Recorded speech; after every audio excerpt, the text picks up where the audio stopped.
Hola otra vez, yo soy David Reynoso y bueno, en este nuevo podcast vamos a hablar sobre la teoría de la disonancia cognitiva. Pero bueno, no podemos hablar de la disonancia cognitiva sin antes hablar de su teórico, de su autor.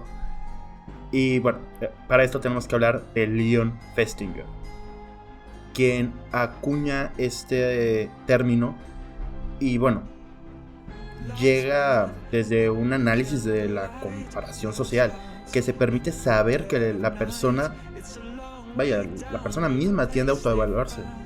Esto quiere decir que es conocer si sus opiniones, actitudes y cualidades son correctas o comparables con las de otros individuos de su mismo entorno. Si aprecia disonancia, siente malestar y trata de corregir las desviaciones mediante ciertos mecanismos que reduzcan los efectos de esta misma disonancia. ¿Esto qué quiere decir? Es un cambio de conducta, es la asunción de conducta equivocada, el cambio argumental, entre otros factores. Pero bueno, en sí, la disonancia viene a medir la insatisfacción provocada por actitudes contradictorias. Por ejemplo, la convicción de que el tabaco es dañino para la salud y el hecho de fumar. Ahora, un ejemplo de esto es como los medios incluso de comunicación crean disonancias cognitivas en las audiencias, especialmente en el terreno de la publicidad comercial, de manera intencionada, y se agudizan las contradicciones mediante una comparación social que busca provocar una respuesta correctora de la disonancia a través del consumo, de la adquisición de lo que se hace igual. Y bueno, ante los mismos procesos informativos de los medios se llegan a producir también disonancias cuando los mensajes recibidos afectan también las creencias mismas, las convicciones y los valores. De ahí que algunos medios busquen la gratificación de sus audiencias mediante el empleo de la información contra la incertidumbre. Pero cuando producen disonancias, tratan de desencadenar la adhesión de la audiencia a los valores dominantes. La gente busca aquellos medios en los que se establece un grado de identificación con los que la disonancia ideológica es mucho menor. Más que la búsqueda de la verdad informativa, se quiere confirmar que nuestra posición es razonable o por lo menos es compartida. En las clases con menos información disponible, la actualidad puede incluso llegar a convertirse en una fuente de inseguridad en la medida que no llega a ser entendida o contextualizada y se advierte como una amenaza deslocalizada. Ejemplos: las guerras, los accidentes, las catástrofes naturales, violencia doméstica, etc. En ocasiones, la reducción de la disonancia en procesos sociales más deprimidos pueden llegar a producirse paradójicamente mediante la privación de los consumos informativos. Y así es como el mismo Festinger, claro, con mis palabras, lo maneja. Finalmente, si hablamos de su biografía, estamos hablando de una persona nacida en Nueva York, hijo de inmigrantes rusos, que cursa la escuela de ciencias en el colegio de la ciudad, estudia psicología en la Universidad de Iowa, incluso fue discípulo de Kurt Lewin, a quien dio continuidad en sus trabajos sobre la dinámica de grupos, e incluso ejerció la docencia en Iowa, en Rochester, en el MIT, en Michigan, en Stanford y Nueva York, a donde finalmente terminó regresando a los finales de los años 60. Y pues ahí permaneció durante más de 2 décadas en la New School for Social Research en los 80. También fue profesor visitante en la Academia de Ciencias y Humanidades de Israel. Y bueno, su libro más conocido es The Theory of Cognitive Dissonance, y que fue publicado en 1957 por la misma editorial de Stanford. Con anterioridad también había escrito con Daniel Katz método de investigación en ciencias del comportamiento. Y ¿qué más? También un manual que sigue editándose hasta la fecha, que son los métodos de investigación en ciencias sociales. De hecho, se sigue publicando a través de la editorial de Paidos, acá en México. Pero bueno, ya habiendo cubierto a Festinger y un poco de su misma teoría, podemos también hablar ahora de la disonancia cognitiva. Pero como tal, Leon Festinger propuso esta teoría. Y bueno, como les dije, explica cómo las personas intentan mantener su consistencia interna. Sugirió que los individuos tienen una fuerte necesidad interior que les empuja a asegurarse de que las creencias, actitudes y su misma conducta son coherentes entre sí. Si existe una inconsistencia entre estas, se da la disonancia. Ahora, esta teoría ha sido ampliamente estudiada en el campo de la psicología y puede definirse como la incomodidad, tensión o ansiedad que experimentan los individuos cuando sus creencias o actitudes entran en conflicto con lo que hacen.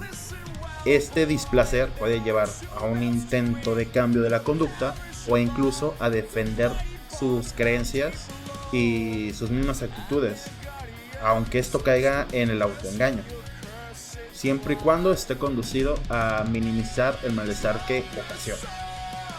Pero bueno, vale la pena recalcar que esta obra de Festinger, la teoría de la disonancia cognitiva, es una obra que vino a revolucionar el campo de la psicología social y que hasta la fecha se ha utilizado en distintas áreas como la motivación, la dinámica de grupo, el estudio del cambio de actitudes y la toma de decisiones, entre otras. Ahora, si nos metemos un poco más a detalle, vamos a encontrar que existen relaciones entre la mentira y la misma disonancia cognitiva, pues la relación entre estas dos es uno de los temas que más llama la atención a los investigadores y que también ha sido más estudiado. El mismo Leon, con su compañero James Merrill, realizó un estudio que en su momento demostró que la mente de los mentirosos resuelve la disonancia cognitiva, pues aceptan la mentira como una verdad. El experimento que propuso Festinger junto con Carl Smith, ambos diseñan este experimento para probar que si tenemos poca motivación del mundo externo, la motivación extrínseca, para justificar un comportamiento que va en contra de nuestras actitudes, una vez más, o creencias, tendemos incluso a cambiar de opinión para racionalizar nuestras acciones.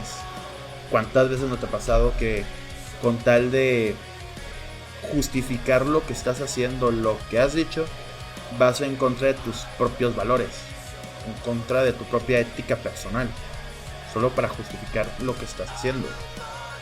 Pero bueno, para esto ellos pidieron a unos estudiantes de la Universidad de Stanford, divididos en 3 grupos, que realizaran una tarea que evaluaron como muy aburrida, y posteriormente se les solicitó a estos mismos sujetos que mintieran, pues tenían que decirle a un nuevo grupo que iba a realizar la tarea, que había sido divertido.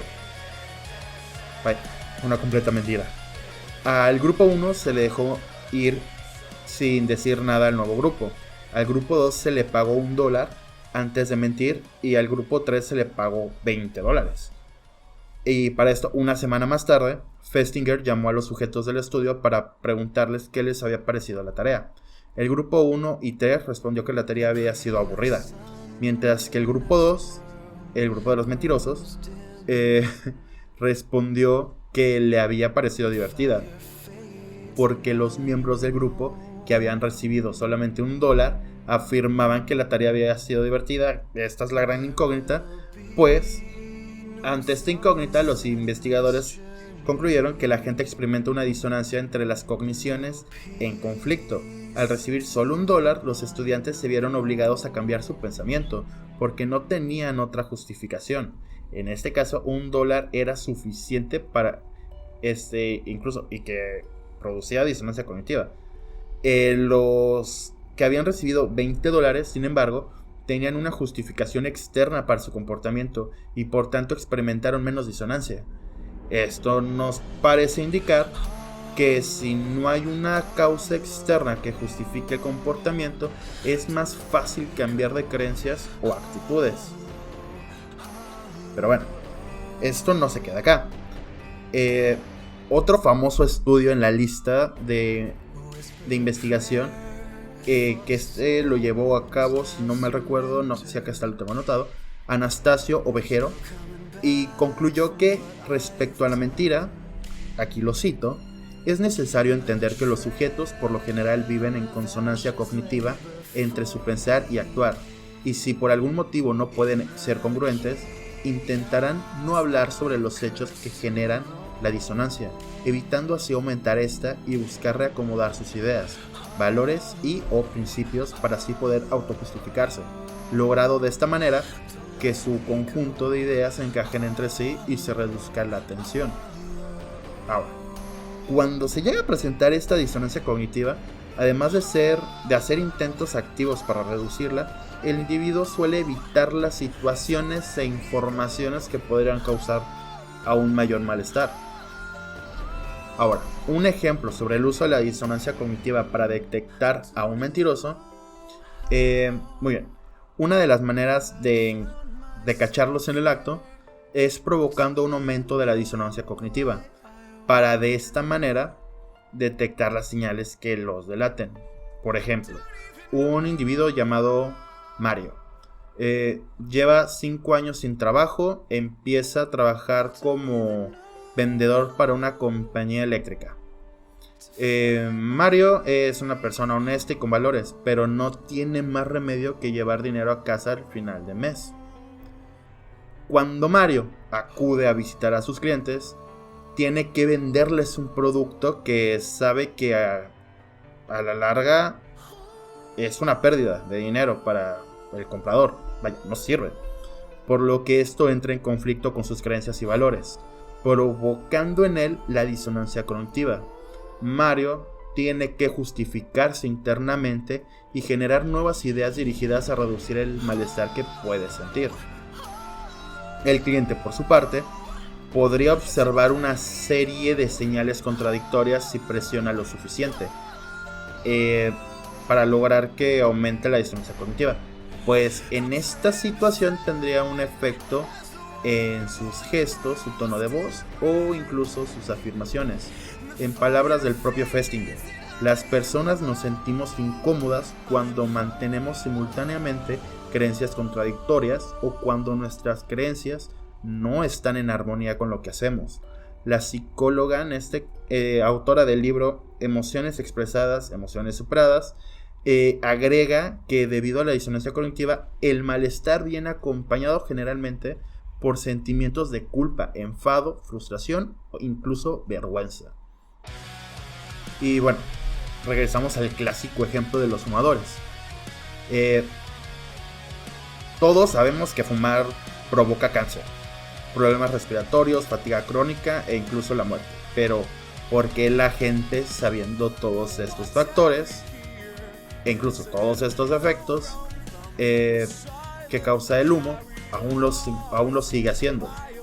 Pues bueno, saber que fumar es tan perjudicial para la salud, pero continuar fumando produce un estado de disonancia entre dos cogniciones. Uno, debo estar sano, contra, fumar perjudica mi salud. Pero en vez de dejar el tabaco o sentirse mal porque fuman, los fumadores pueden buscar autojustificaciones como: ¿de qué sirve vivir mucho si no se puede disfrutar la vida? De algo tendré que morir. Es que estoy muy estresado y esto me reduce la ansiedad, etc. Ahora, este ejemplo muestra que a menudo reducimos la disonancia cognitiva distorsionando la información que recibimos. Por ejemplo, si somos fumadores, no prestamos tanta atención a las pruebas sobre la relación tabaco-cáncer.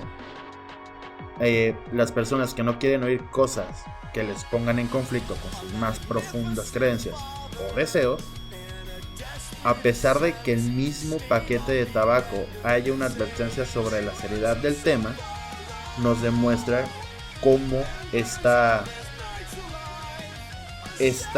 anulación de esta parte de la realidad está presente, y no únicamente en este ejemplo, en prácticamente todo. Ahora, otro ejemplo claro de la disonancia cognitiva es lo que ocurre a una persona que ha sido infiel. La mayoría de individuos afirman que no serían infieles y que no les gustaría sufrirlo en sus propias carnes. Y aún así, en muchas ocasiones pueden llegar a hacerlo. Al cometer el acto de infidelidad, suelen justificarse diciéndose a sí mismos que la culpa es del otro miembro de la pareja. Por ejemplo, el ya no le trata igual, ya no me trata igual, pasa más tiempo con sus amigos, etc. Pues soportar el peso de haber sido infiel, pensando que la infidelidad es a las personas, es de gente mala, puede causar mucho sufrimiento.